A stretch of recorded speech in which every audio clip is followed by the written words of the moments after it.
نہیں ہے. ٹھیک ہے, تو یہ جزم اور شد ہی کا حصہ ہے. تو جزم اور شد خود کچھ نہیں ہوتے, اپنے سے پچھلے حرف کے ساتھ ملتے ہیں. تو یہ ہر, آپ دیکھیں گے کہ اکثر لوگ بسم اللہ الرح ہر راہ نہیں کوئی کہتا. آج آپ جتنی تفصیل میں اس کو دیکھ رہے ہیں تو آپ اس کو ہر, اس کے بعد را کے اوپر زبر ہے اور ساتھ ہا ہے. ہا کے اوپر چونکہ جزم ہے تو اس نے کس کے ساتھ ملنا ہے؟ پچھلے حرف کے ساتھ. تو یہ ہم نے راہ یہ لفظ اکٹھا ہو گیا. میم کے اوپر کھڑا زبر ہے, یہ پوری آواز ہے, تو یہ ایسے ہی آئے گا. اس کے بعد اب آپ بتائیے آگے کیا ہوگا. نون کے نیچے زیر ہے, یہ کس کے ساتھ ملے گا؟ را کے ساتھ. نر بن گیا. ٹھیک ہے, اور اگلا را آدھی آواز ہے, وہ آدھی ہی رہے گی. اور پھر اس کے بعد ہا کی آدھی آواز ہے لیکن ساتھ یا جزم والا ہے, تو یہ پچھلے حرف کے ساتھ مل کر بنے گا خی. اور اس کے بعد میم زیر والا ہے. تو یاد رکھیے ایک نئی بات کہ جہاں آیت ختم ہو رہی ہو, ایک نئی بات اگر آیت ختم ہو رہی ہو, اس میں جو آخری حرف ہے اس کے اوپر اگر آدھی آواز ہو زیر زبر پیش میں سے, تو وہ جزم میں بدل جاتی ہے, وہ جزم میں بدل جاتی ہے. اور اگر ہو ہی جزم تو پھر وہ جزم ہی رہتی ہے.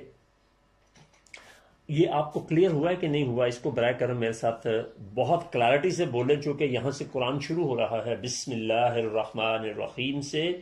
یہ اگر آپ نے سمجھ لیا ہے تو اس کو آگے چلیں گے, ورنہ اس کو پھر دوبارہ کرتے ہیں. یہ اوپر جس طرح یہاں دیا ہوا ہے کہ بڑی مد ہے, تو اس طرح آواز لمبی کی ہوئی ہے, لیکن اوپر تو اس کے بڑی مد نہیں ڈلی ہوئی. وہاں جوڑ کیے گئے نا. اچھا, نہیں دی گئی, شاباش, یہ بڑا ہی اچھا سوال ہے جی. کہ یہ ہائی جو ہے, ہا اور چھوٹی یا جو ہے اس کے اوپر بڑی مد ہے, جبکہ جب اوپر لکھا گیا ہے تو اس میں تو نہیں لکھی گئی. اس کا بھی ایک بیسک فنڈامنٹل ہے. جس طرح سے میں نے کہا کہ اگر آیت ختم ہو رہی ہو, اس کے بعد جو آخری حرف ہے اس کے اوپر اگر آدھی آواز ہے تو وہ جزم میں بدل جائے گی. اسی طرح سے اگر آخری حرف سے پہلے کوئی بھی پوری آواز ہے, آخری حرف سے پہلے کوئی بھی پوری آواز ہے, الف معروف کی ہے, یا معروف کی ہے, واو معروف کی ہے, یا لین کی ہے, تو وہ بڑی مد کے ساتھ ادا ہوگا. سورہ فاتحہ اس کی بہترین مثال ہے کہ ہر آیت جو ختم ہوتی ہے تو الحمدللہ رب العالمین الرحمن الرحیم مالک یوم الدین, تو ہر کسی کو ہم اینڈ کیا کر رہے ہیں؟ تو یہ اس نقطہ نظر سے سمجھنے والی بات ہے. شاباش, بڑا ہی اہم سوال تھا, کیونکہ یہ کنفیوژن آ سکتی تھی کہ بڑی مد کہاں سے آ گئی ہے, اوپر تو نہیں دی گئی. جی, اور کسی کا کوئی سوال ہو؟ اب آپ کو یہ کلیئرٹی ہو گئی ہے. جی. اب آپ اس کو نا توڑ کے ساتھ پڑھیے. بس مل مل ہاں لا لا ہر ہر رہ ما نر نر راہ را ہیم خیم.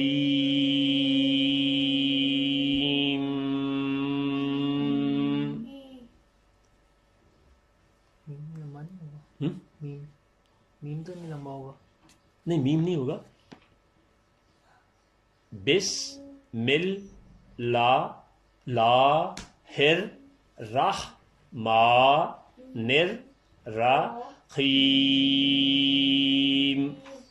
میم پر آ کے ختم ہو جائے گا. جزم کی آواز ہے. پچھلی اس سے پہلے جب میں نے کیا تو وہ دہراتے ہوئے میم کی آواز تھوڑی سی لمبی ہوئی. وہ آپ کو میں نے اس لیے کی کہ آپ ڈسٹنگوش کر سکیں. میں نے پہلے دن کے سبق میں بھی اور بعد میں بھی جو اسباق تھے ان میں آپ کو بہت دفعہ یہ عرض کیا ہے کہ بعض اوقات جو میں بولتا ہوں وہ ایگزیجریٹ کرتا ہوں, تھوڑا بڑھاتا ہوں تاکہ آپ کو کلیئرٹی آ سکے. مگر آپ نے جب ادائیگی کرنی ہے تو وہ روٹین والی کرنی ہے، اتنی زیادہ بڑھانی نہیں ہے، چونکہ میں اس وقت تدریس کے مرحلے میں ہوں، آپ کو چیزیں واضح کرنے کے لیے زیادہ زور دے رہا ہوں، ورنہ بسم اللہ الرحمن الرحیم میم پہ ختم ہو گیا۔ اب اگر ہم آگے دیکھیں تو تعوذ جو ہے اس کی ادائیگی بھی آپ نے اسی طرح سے کرنی ہے۔ اب اس میں بھی دیکھیں، آپ نے چونکہ واو معروف کی آواز سمجھ لی ہے تو اس کو کیا پڑھیں گے؟ ا او ا او زو بل لا ہی منش۔ یہ منش کیوں کہا؟ کیونکہ نون کے اوپر زبر ہے اور شین کے اوپر شد ہے، الف اور لام کے اوپر کوئی حرکت تو یہ نون کے ساتھ شین نے شامل ہونا تھا، ٹھیک ہے، اور پھر شین کے اوپر زبر ہے اور یا کے اوپر جزم ہے، تو یہ کس کے ساتھ ملے گی؟ اپنے سے پچھلے حرف کے ساتھ، ٹھیک ہے۔ اب ہم نے پہلے مرحلے میں اس کے تمام حروف کو لکھنا ہے، حروف وہی لکھنے ہیں جو بولے جاتے ہیں، یہ دوبارہ سنیے، حروف وہی لکھنے ہیں جو بولے جاتے ہیں۔ الف کے اوپر زبر ہے تو یہ آ گیا پورا، اس کے بعد آگے الف پہ زبر نہیں ہے، او آئین کے اوپر پیش ہے اور ساتھ جزم ہے تو یہ بھی لکھے جائیں گے، لیکن او جو ہے وہ جوڑے کی شکل میں لکھا جائے گا کیونکہ واؤ کی اپنی الگ آواز جزم کے ساتھ نہیں ہوتی۔ اس کے بعد جو نرم کر کے بولنا آپ کو بتایا تھا، یہ آدھی آواز ہے۔ پھر اس کے بعد بل، یہ ویسے تو بی اے کے نیچے زیر ہے اور ساتھ جو الف ہے اس کے اوپر کوئی حرکت نہیں ہے، تو اب اگر آپ یہ کہیں کہ یہ آواز پوری ہے تو یہ پوری نہیں ہوگی، اگر زبر ہوتی تو پھر اس آواز نے پورا ہونا تھا۔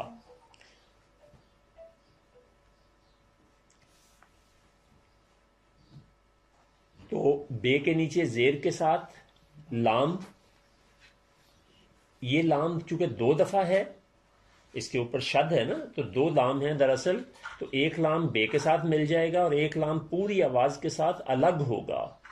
پھر اس کے بعد ہے پوری آواز ہے، آدھی آواز ہے، اس کے نیچے زیر آئے گا، میم کے نیچے زیر ہے، یہ بھی آدھی آواز ہے، اور نون کے اوپر زبر ہے، یہ آدھی آواز ہے، لیکن اس سے اگلے حرف پہ شد ہے، اور جس پہ شد ہو وہ دراصل دو آوازیں ہوتی ہیں، تو اس لیے ہم شین کو دو دفعہ لکھیں گے۔ ایک دفعہ کا شین جو ہے وہ نون کے ساتھ اور دوسرا شین جو ہے وہ یا کے ساتھ۔ نون کے ساتھ شین آئے گا شد کی وجہ سے، اور اگلا شین جو ہے وہ یا کے اوپر جزم کی وجہ سے ادھر مل جائے گا، تو وہ پوری آواز ہے۔ نر، کیونکہ آگے الف اور لام کے اوپر کوئی حرکت نہیں ہے تو یہ دونوں بیچ میں سے نکل جائیں گے۔ رو، اس کے اوپر چونکہ کیا ہے؟ شد ہے، تو رو کا مطلب یہ دو دفعہ ہے، ایک دفعہ یہ نون کے ساتھ اور دوسری دفعہ انڈیپینڈنٹ۔ پھر جیم آدھی آواز ہے، اس کے ساتھ یا مل جائے گی تو یہ یا معروف کی پوری آواز ہو جائے گی، یہ جوڑا بن گیا، اور میم کے نیچے زیر ہے، یہ آدھی آواز ہے، یہ ایسے ہی رہے گی۔ اب سب سے پہلے آپ دیکھیے کہ الف کی آدھی آواز جو ہے الف معروف کی وہ الگ ایک بن گئی، یہ آدھی آواز کے طور پہ ادا ہوگی، اور اگلی او پوری آواز ہے، یعنی آئین اور واؤ اکٹھے ہو جائیں گے، اور اگلا جوڑا کس کا ہوگا؟ صرف خالی زو، آدھی آواز ہے نا، انڈیپینڈنٹ ہے۔ اس سے آگے ہے بل، یہ الگ نہیں ہو سکتا لام، کیونکہ لام کے اوپر حرکت نہیں ہے، تو یہ بے کے ساتھ مل کر ادا ہوگا۔ اس کے بعد لام انڈیپینڈنٹ ہے، پوری آواز ہے، تو لا ہی یہ آدھی آواز ہے، اپنی جگہ پہ انڈیپینڈنٹ ہے. میم کی بھی آدھی آواز ہے، یہ بھی انڈیپینڈنٹ ہے. اگلا نش، یہ نون شین جو ہے یہ ڈیپینڈنٹ ہے نون کی آواز کے ساتھ، تو اس لیے یہ اکٹھے لکھے جائیں گے. اس طرح شئی، شئی یہ بھی وہ آئی بئی تئی سئی جو ہے نا، یہ اس طرح سے یہ اکٹھا جوڑا بنے گا. اگلا تو، یہ انڈیپینڈنٹ پوری آواز ہے. پھر نر، رے جو ہے وہ ڈیپینڈنٹ ہے نون پہ، مل کے بولنا نا اس نے. نر رو، رو جو ہے وہ انڈیپینڈنٹ ہے آدھی آواز. اور اس کے بعد جیم، یہ جیم اس لیے کہ جب آیت ختم ہو رہی ہو اور آخری حرف جو ہے اس کے اوپر آدھی آواز ہو اور اس سے پہلے پوری آواز ہو تو اس کو کیا پڑھتے ہیں؟ بڑی مد کے ساتھ 4 گنا 5 گنا کر کے پڑھتے ہیں، اور وہ میم یا کوئی بھی حرف جو آدھی آواز والا ہے وہ جیم میں بدل جاتا ہے. اس کو بار بار دیکھیے، یہ مکمل ہوگا تو پھر ہم آگے. اس کے بعد کلمہ طیبہ ہے، تو اس کو بھی یا آج 2 چیزیں رہنے دیتے ہیں تاکہ آپ کو نا یہ ایک بالکل نیا کانسیپٹ ہے گراف کے ساتھ پڑھنے کا، اور ایک نیا تجربہ بھی ہے. لیکن اگر آپ اپنے آپ کو یہاں روکنے کا فن سیکھ لیتے ہیں، آوازوں کا زیر و بم بمقدار بشکل گراف، یہ آپ نے واپس ذرا آئیں جہاں پر نا گراف کی تقسیم دی گئی تھی کہ اب، اب، اب، یہ شد تھی، شد کی آواز سب سے چھوٹی ہوتی ہے. تو ایک دفعہ میں دہراتا ہوں اور آپ نے غور کرنا ہے. اب، اب 2 بے تو بولے ہیں، لیکن 2 بے کی آواز جو تھی وہ اتنی زیادہ نہیں تھی جتنی ایک کی ہوگی. جیسے رب اور رب، رب جزم کی نشاندہی کر رہا ہے اور رب شد کی. تو شد کی آواز سب سے چھوٹی ہوتی ہے، اس سے بڑی، اس سے بڑی جزم کی، اور اس کے بعد پھر آدھی آواز، پھر پوری، پھر دوگنی، پھر چوگنی. تو اب آپ ایسا کریں کہ ان کی ذرا مشق کریں. تب جو ہے اس کو پہلے شد کے ساتھ، پھر جزم کے ساتھ، پھر اس کو پوری آواز، پھر دوگنی، پھر چوگنی کے ساتھ ادا کریں. یا تب کو شد اور جزم کے ساتھ بولیں، اور پھر آگے آدھی پوری دوگنی چوگنی کے لیے با کو استعمال کر لیں گے، وہ زیادہ آسان رہے گا آپ کے لیے، کیونکہ یہاں مثال بھی اسی کی دی ہوئی ہے. تب، تب، با، بی، بو، با، بی، بو. یہ پوری آواز ہے نا. اب یہ دوگنی ہوگی تو آپ دیکھیں کہ گراف بھی ویسے ویسے بڑا ہوتا جاتا ہے. با، بی، بو، با، بی، بو. شاباش. اب آپ نے کیا کرنا ہے، اگلے صفحے پر پینسل کے ساتھ خانوں کے اعتبار سے جو پیچھے پریکٹس ہے وہی آپ نے کرنی ہے، اور اسی طرح سے اگلے صفحے پر جو تسمیہ کے لیے خالی چھوڑا گیا ہے لائنیں بنا کے، یہاں پر تسمیہ آپ نے خود لکھنا ہے اور اگلے میں تعوض آپ نے خود لکھنا، اسی طرح گراف کی شکل میں لا کے. تو آپ دیکھیں گے کہ آئندہ جو قرآن پڑھنے کا عمل ہے وہ انتہائی آسان ترین ہو جائے گا آپ کے لیے انشاءاللہ. تو اللہ تبارک تعالیٰ سے دعا ہے کہ پاک پروردگار نے ہمیں جس عظیم کتاب سے نوازا ہے، ہمیں اس کی قدر کرنے، اس کو درست پڑھنے، اس پر عمل کرنے اور دوسروں تک پہنچانے کی توفیق عطا فرمائے. آمین. بہت شکریہ آپ کا.